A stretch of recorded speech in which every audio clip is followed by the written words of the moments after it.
Hello everyone, कैसे हैं आप सभी। आई होप आप सभी बहुत अच्छे होंगे और अपने पढ़ाई में लगे हुए होंगे। आज दशहरा है। सबसे पहले आपको और आपके पूरे परिवार को हैप्पी दशहरा। बिना टाइम को बर्बाद किए हुए हम लोग आगे बढ़ते हैं इस वीडियो में, जिसके बारे में मैंने पिछले वीडियो में ही बताया था कि मैंने कैसे रियल एग्ज़ाम में सेकेंड हार्डेस्ट शिफ्ट जो था मेरा, उसमें हाई स्कोर, एक आइडल स्कोर कैसे किया। तो चलिए आइए देखते हैं। उससे पहले हम लोग एक बात को देखते हैं जो मुझे बहुत मोटिवेट करता है। एक किसी बहुत फेमस आदमी ने एक बात कही है कि आप जितना पसीना अभ्यास में बहाओगे, आप उतना ही कम रक्त युद्ध में बहाओगे। मतलब क्या, यहाँ हमारा पसीना से मतलब है हमारा डेली का जो हार्ड वर्क है, जो हम एसएससी के लिए कर रहे हैं। युद्ध से मतलब है हमारा रियल एग्ज़ाम, और रक्त से मतलब है एंजाइटी। मतलब क्या कि हम अगर रोज़ जितना ज़्यादा प्रैक्टिस करते हैं उतना जितना ज़्यादा हम प्रैक्टिस करके अपने अंदर इम्प्रूवमेंट लाते हैं, उतना ही कम हमें एंजाइटी का सामना करना पड़ेगा एग्ज़ाम में। इस वीडियो में मैं जनरली आप लोगों के लिए लाया हूँ। सबसे पहले मैं अपना मॉक का स्कोर दिखाऊंगा बिफोर और आफ्टर, क्योंकि वो देख के ही आप सोच सकते हैं कि आपको किस तरीके से ये आपको फ़ायदा करेगा। दूसरा, यह सबसे बेस्ट स्ट्रैटेजी है पूरे यूट्यूब पे। इससे बेहतर स्ट्रैटेजी मॉक के लिए और रियल एग्ज़ाम के लिए मुझे इतना प्रैक्टिकल स्ट्रैटेजी मुझे तो नहीं दिखा। फिर भी आप लोग एक बार देख लीजिएगा। मैं इस बात के लिए आप लोगों को चैलेंज करता हूँ कि यह स्ट्रैटेजी आपके लाइफ की आखिरी मॉक की स्ट्रैटेजी होगी। बस आप अंत तक वीडियो ज़रूर देख लीजिएगा। इसमें मैं सिर्फ आपको स्ट्रैटेजी ही नहीं बताऊंगा। इस स्ट्रैटेजी को जब हम लोग अप्लाई करते हैं तो उसमें बहुत सारे प्रॉब्लम्स को फेस करना पड़ता है। उन प्रॉब्लम पे भी हम लोग बात करेंगे और उसके सॉल्यूशन पे भी हम लोग बात करेंगे। देखते हैं नेक्स्ट। ये मेरा टेक्स्ट बुक का स्कोर है, 9th टेक्स्ट बुक का स्कोर है। जब मैंने ये स्ट्रेटजी नहीं अपनाया था तब मेरा स्कोर 130 के आसपास ही रहता था, जो आप देख सकते हैं मेरा किस प्रकार रहा है। जब मैंने ये स्ट्रेटजी को अप्लाई किया तो मेरा यह स्कोर 34वें मॉक में बढ़ के हो गया 172, और मेरा रैंक भी अंडर 1000 आ गया। और जबकि इसमें मैंने एक दो सिली मिस्टेक भी किए, बट फिर भी मेरा परसेंटाइल 98.59 था। सिर्फ टेक्स्ट बुक ही नहीं, आरबी का जो मॉक है, जो हार्डेस्ट मॉक में से होता है, स्टार्टिंग में मेरा स्कोर 139 रहता था, लेकिन आगे जाके जब मैंने अपनी स्ट्रेटजी को अप्लाई किया तो मेरा हार्डेस्ट से हार्डेस्ट फिफ्ट में 150 प्लस स्कोर रहने लगा है, जो आप देख ही सकते हैं। यही नहीं, पंडित का जो मॉक है लाइव मॉक और पेड मॉक, मैं दोनों में ही था। उसके स्टार्टिंग में मुझे 128.5 आता था। जब मैंने यह स्ट्रैटेजी अप्लाई किया तो मेरा मॉक का स्कोर 154.5 हो गया। इससे आप लोग ये समझ सकते हैं कि यह स्ट्रैटेजी मेरे लिए कितनी बेनिफिशियल रही है।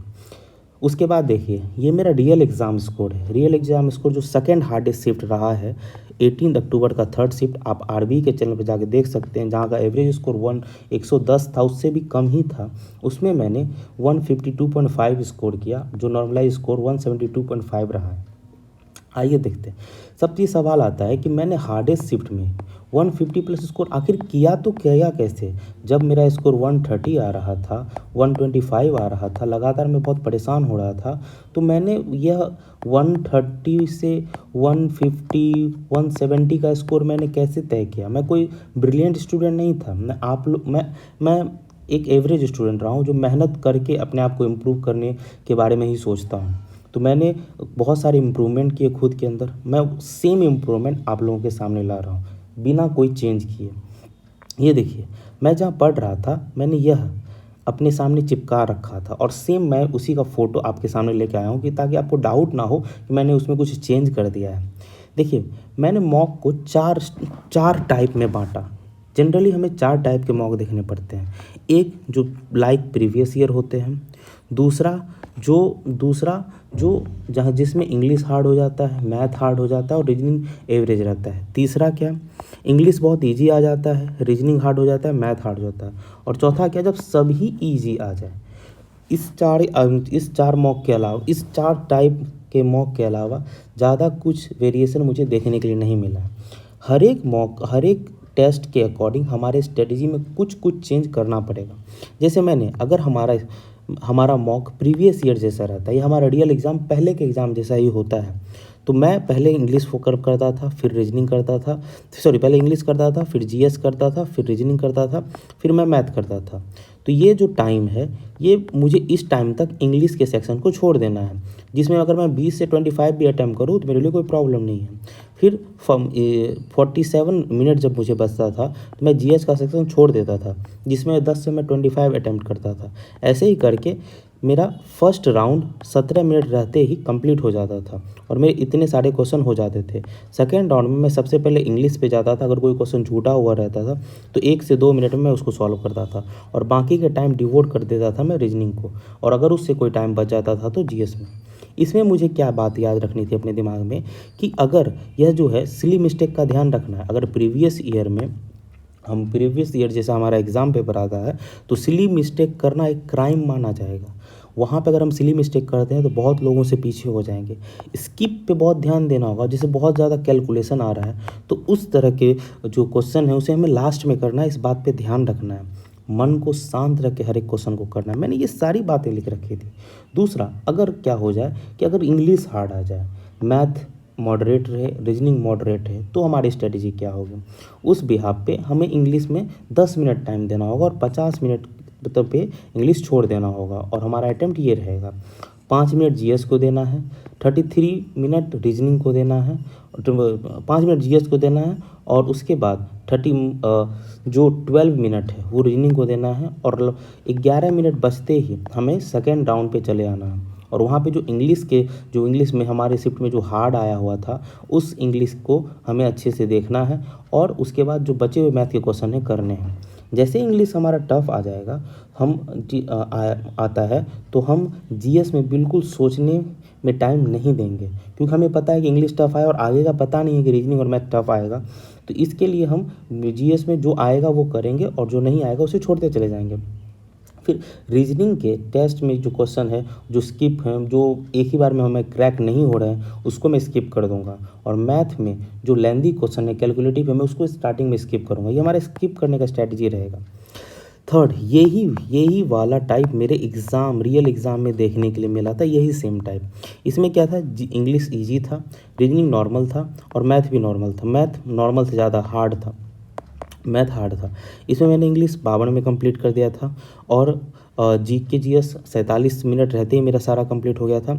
उसके बाद मेरा रीजनिंग में मैंने 12 मिनट दिए थे और मेरा अच्छा खासा हो गया था। और मैथ जो हार्ड था उसमें मैंने अच्छे से किया, और लास्ट में मेरा 5 से 7 मिनट मेरा बच गया था, जिसमें मैंने वो सारे क्वेश्चन किए जो मेरे सारे क्वेश्चन छूट चुके थे।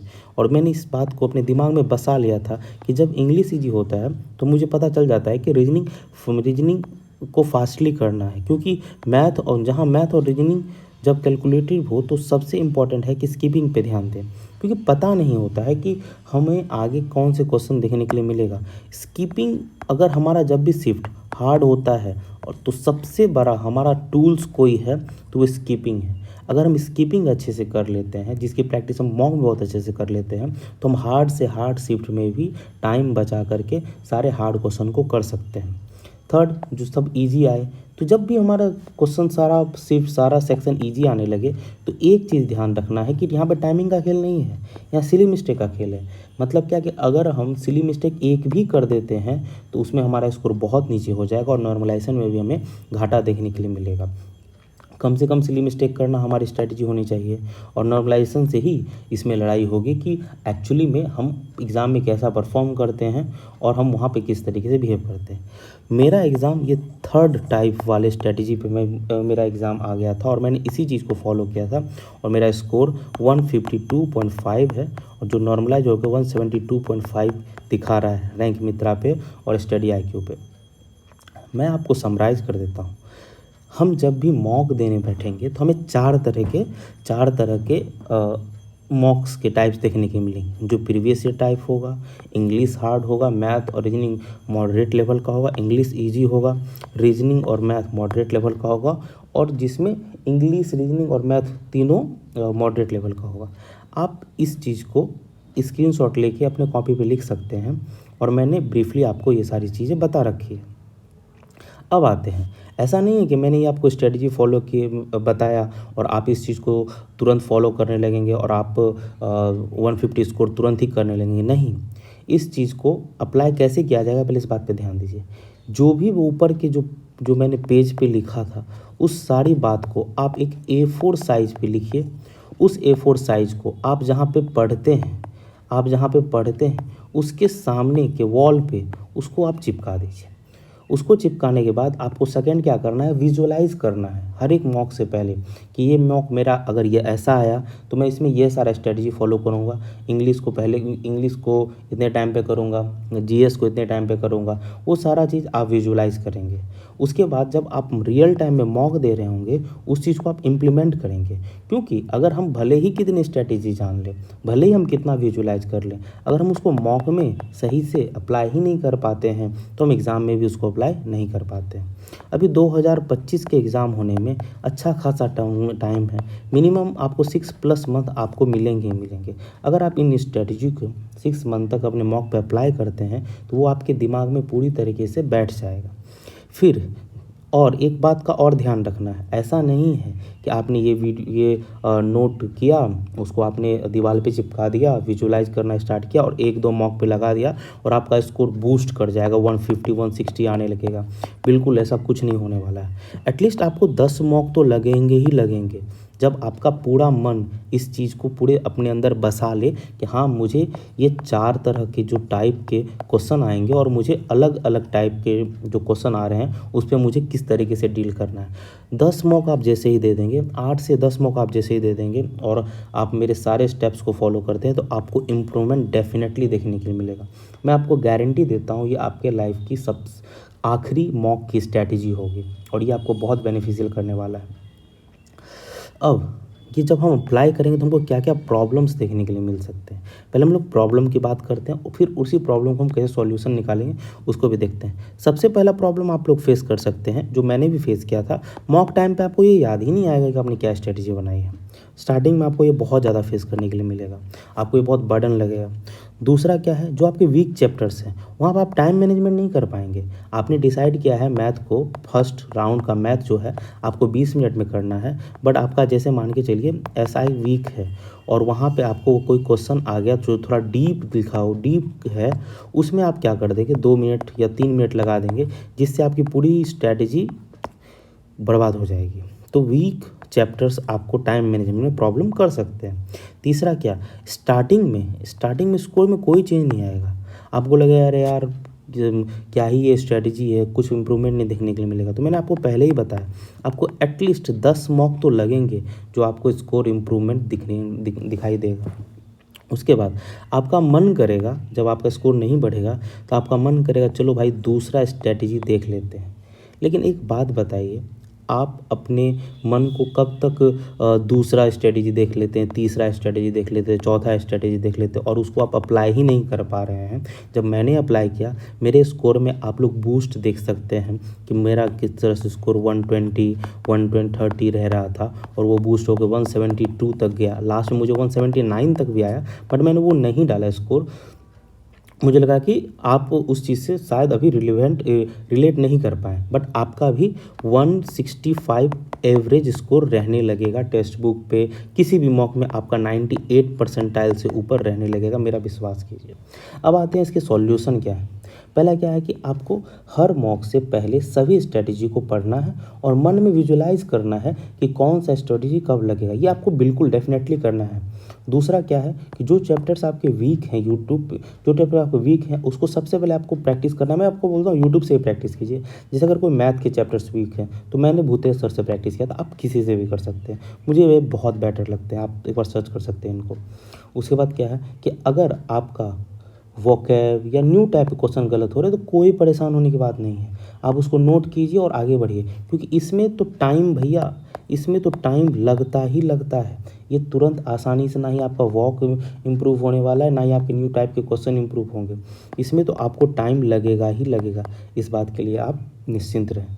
चौथा क्या है कि खुद को ट्रैक करें कि आप में क्या इम्प्रूवमेंट देखने के लिए मिला है और आप में क्या क्या चेंज देखने को मिलेगा। अगर आपको इम्प्रूवमेंट मिले तो प्लीज़ आप मुझे इसी वीडियो में कमेंट ज़रूर कीजिएगा। लगे, ऐसा ज़रूरी नहीं है, बट अगर आपको लगे कि हाँ आपको कुछ इम्प्रूव किया तो आप कमेंट कर सकते हैं फ्यूचर में जाके। अब थैंक यू, आप लोगों ने इतना वीडियो देखा। मैं बहुत ही ज़्यादा ये सोचता हूँ क्या कि एसएससी कैंडिडेट का सबसे कोई इम्पोर्टेंट और सबसे कोई वैल्यूएबल चीज़ है वो है टाइम। इसीलिए मैं इस चीज़ में बिल्कुल भी कतूहल कभी नहीं करूँगा कि मैं फालतू के टाइम देके तो फालतू के टाइम बातों को करके मैं आपके टाइम को वेस्ट करूं। इसीलिए मैं इसे बहुत जल्दी में और एक एक चीज़ को जितना मैं समझा सकता हूं उस तरीके से समझाते हुए ख़त्म कर रहा हूं। थैंक यू, आपने यहाँ तक वॉच किया। Thank you very much.